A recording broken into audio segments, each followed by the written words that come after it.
Bienvenidos a esta semana en el Congreso, el resumen de los trabajos legislativos que hemos preparado para usted. Veremos las reformas en la Cámara de Diputados que estimulan la contratación de jóvenes, mujeres, artesanos y pequeños productores en el sector público.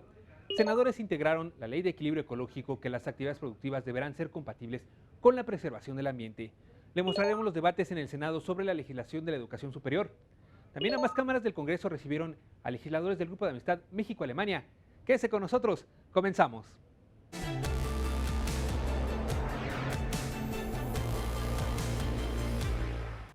Esta semana se presentó al Pleno de la Cámara de Diputados un dictamen con proyecto de decreto que reforma diversos artículos de la Ley de Adquisiciones, Arrendamientos y Servicios del Sector Público para estimular la contratación de jóvenes, mujeres, artesanos y pequeños productores. En el artículo 14 habla acerca de otorgar puntos a las empresas que liciten una obra por contratar jóvenes de un rango de edad que especifica sea de 18 a 25 años. Eso es una buena aportación, no va a remediar el problema que tienen los jóvenes actualmente de falta de empleo y de oportunidades, pero pues eso es un paso importante.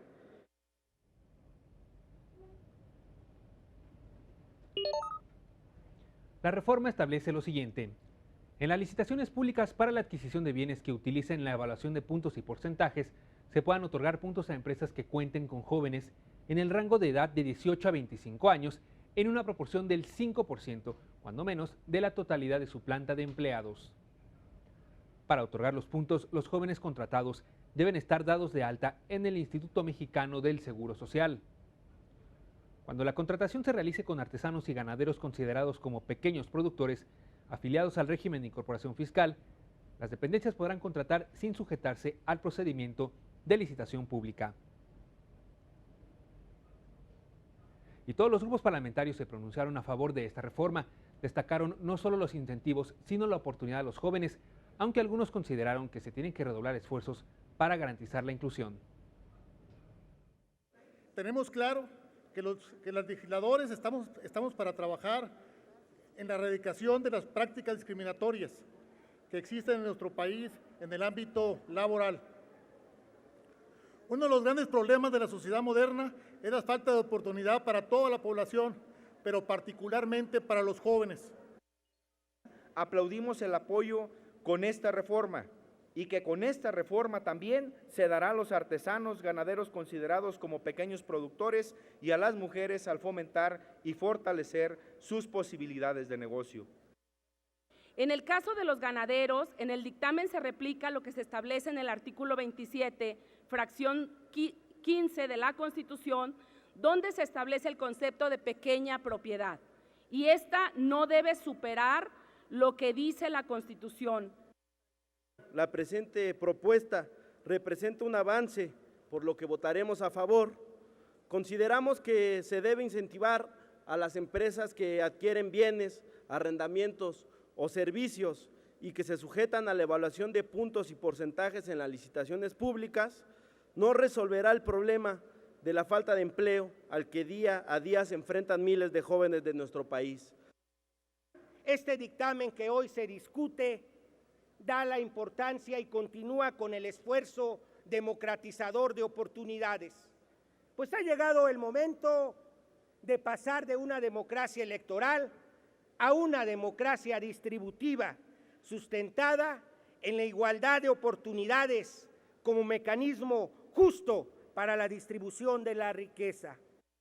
Estamos hablando de un número muy grande de jóvenes que no tienen la posibilidad de estudiar y trabajar, y la medida que nos están proponiendo, que es positiva, que tiene como objeto también visibilizar el problema, nos parece insuficiente.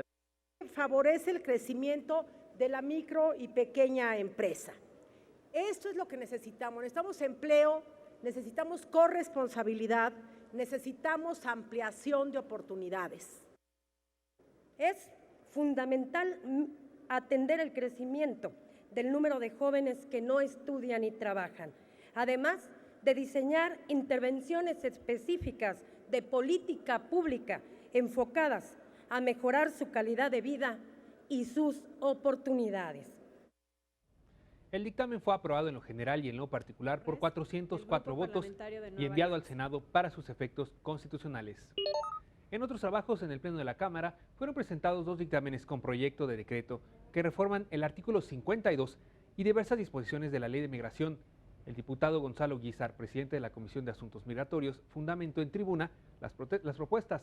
Una de ellas consiste en aumentar de 3 a 7 días el permiso de estancia que otorga la tarjeta de visitante regional, lo cual resultará en beneficios para la generación de bienes y servicios.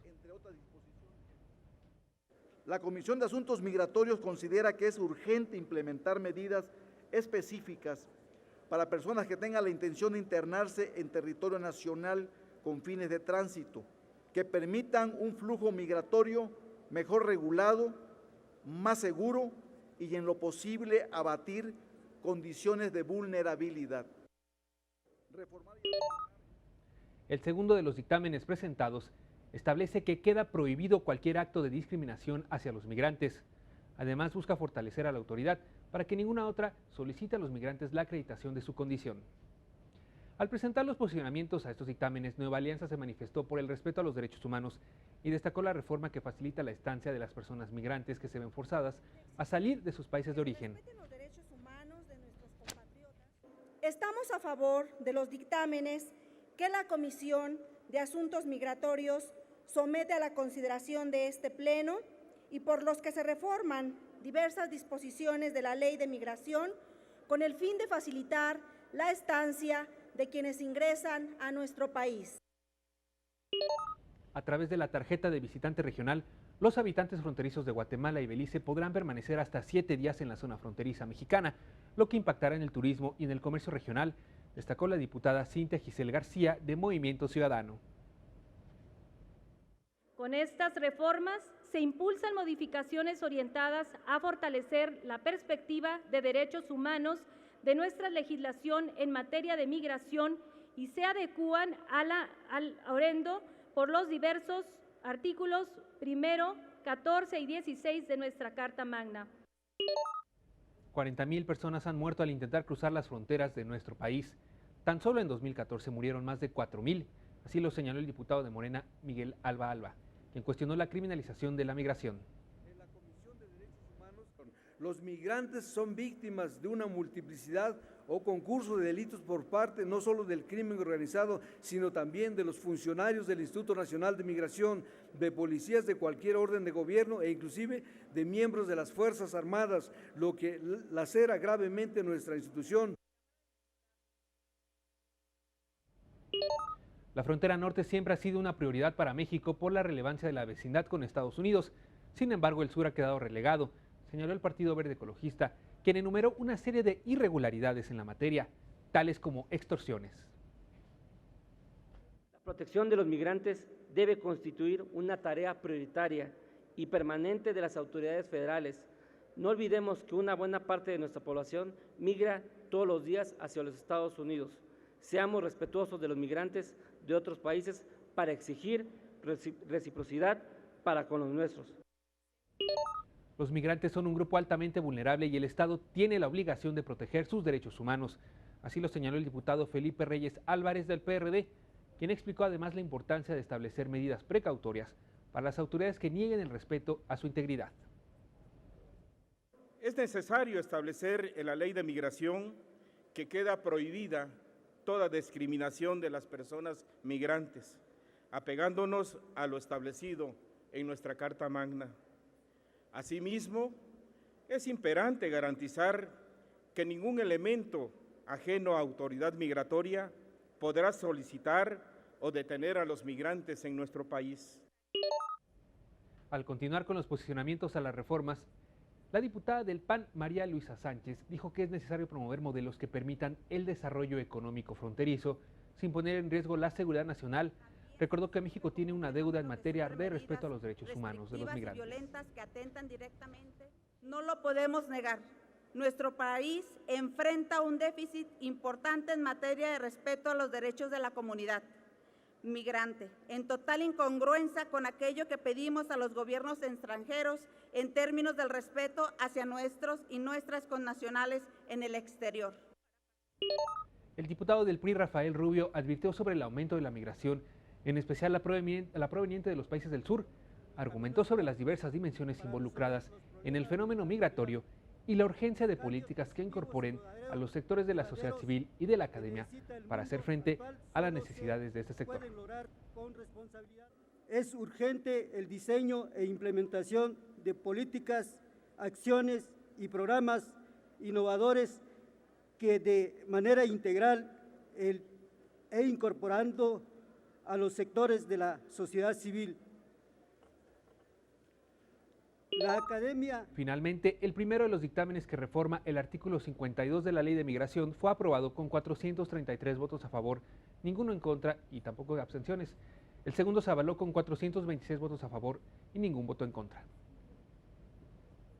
Aprobado en lo general y en lo particular por 426 votos, el proyecto de decreto por el que se reforman y adicionan diversas disposiciones de la Ley de Migración pasa al Senado para sus efectos constitucionales. Y en más trabajos, en el Pleno de la Cámara de Diputados se aprobó el calendario y el formato de la comparecencia de Fernando Aportela Rodríguez, subsecretario de Hacienda, ante las comisiones unidas de Hacienda y Crédito Público y de Presupuesto y Cuenta Pública. La comparecencia tendrá lugar el 7 de marzo a las 17 horas. También fue aprobada la comparecencia ante la Comisión de Energía del titular de Pemex, José Antonio González Anaya, el próximo martes 8 de marzo a las 9 horas. Los servidores públicos comparecientes realizarán una presentación por 15 minutos y le seguirán 2 rondas de preguntas y respuestas y una ronda final para comentarios. Vamos al primer corte y regresamos con más información. Mientras tanto, quiero invitarlo a que nos siga en Twitter. Estamos como @canalcongreso, donde subimos información en vivo los días de sesión y también todo lo relacionado con la actividad legislativa. Continuamos.